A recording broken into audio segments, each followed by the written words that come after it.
Hello, welcome to installment 1 of pianistic jazz phrases.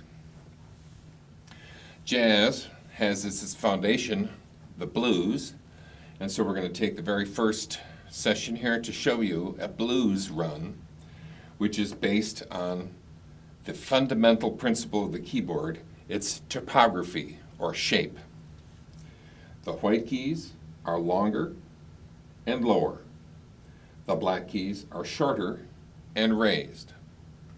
Simple concept, and yet the power that is held in understanding and exploiting that difference is what pianistic jazz phrases is all about. So let's take a C7 chord, C, E, G, B flat, and find that blue note that goes against it. Here's the third of the chord as its blue third. Here's the seventh. And that's where we'll begin our exploration here. So to exploit the black and white key planes of the keyboard, let's take the fourth finger and put it on a black key whenever possible. Let's take your thumb and try to always put it on a white key. That exploits the natural shape of the hand as it lays on the keyboard.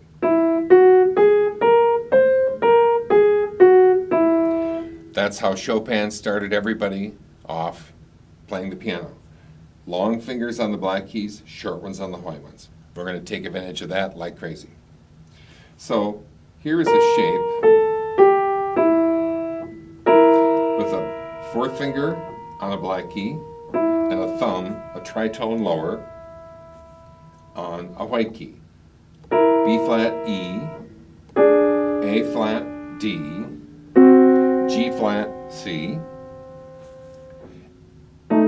E flat A, D flat G. We're going to be calling these, spelling these in flats because that's how they're going to function in this particular segment.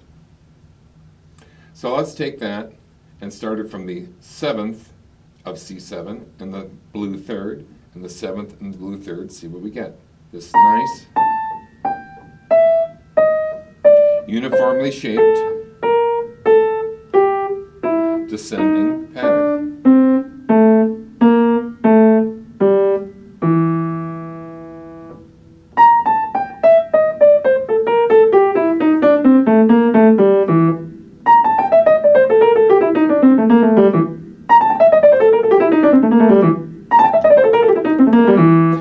You can see how that is incredibly convenient. It could go all the way from the top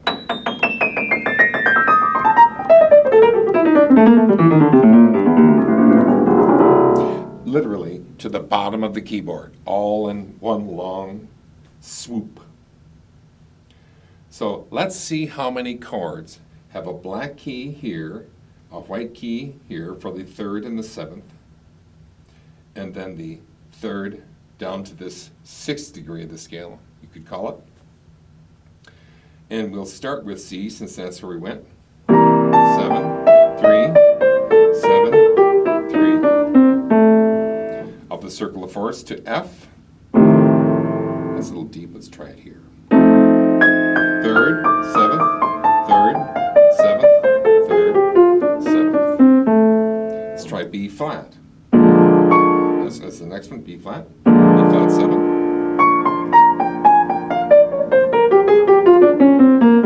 Notice we now have the addition of one black key here in this 3rd spot down.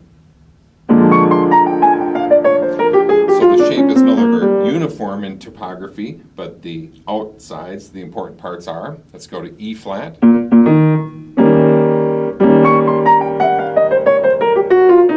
And once again, we're back to a uniform shape. Black, white, black, white, black, white, black, white.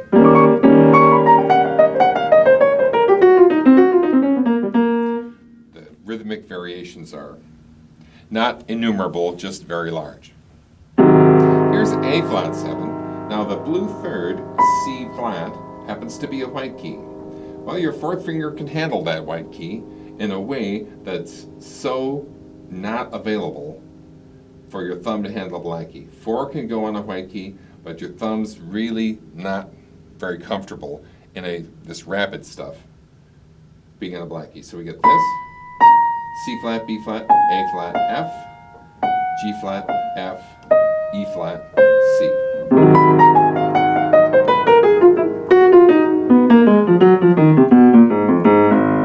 Let's try D flat, the next one up in the circle chords. So that's where the utility of this particular shape ends, as there's no way to avoid putting your thumb on a black key.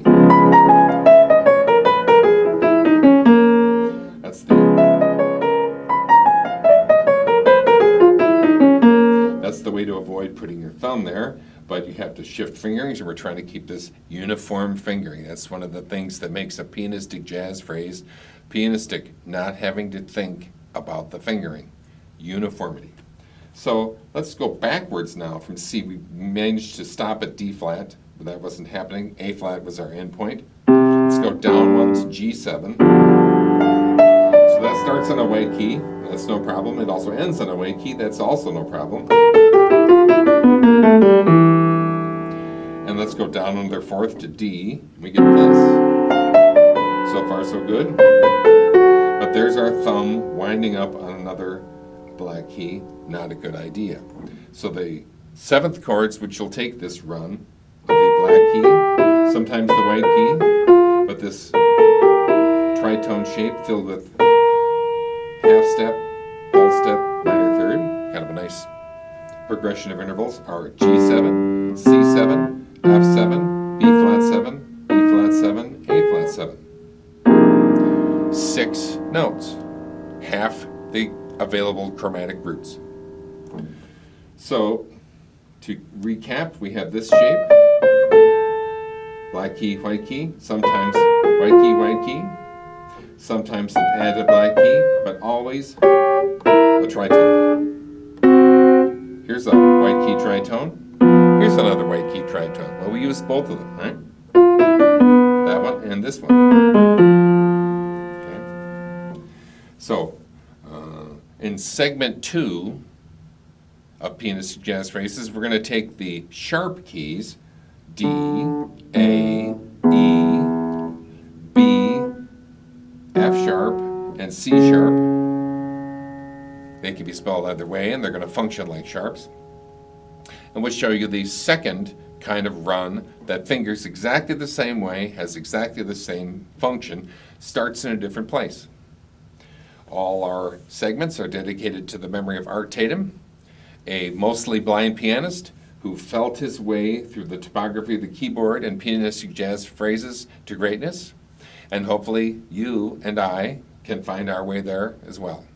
Thanks. Look for segment 2.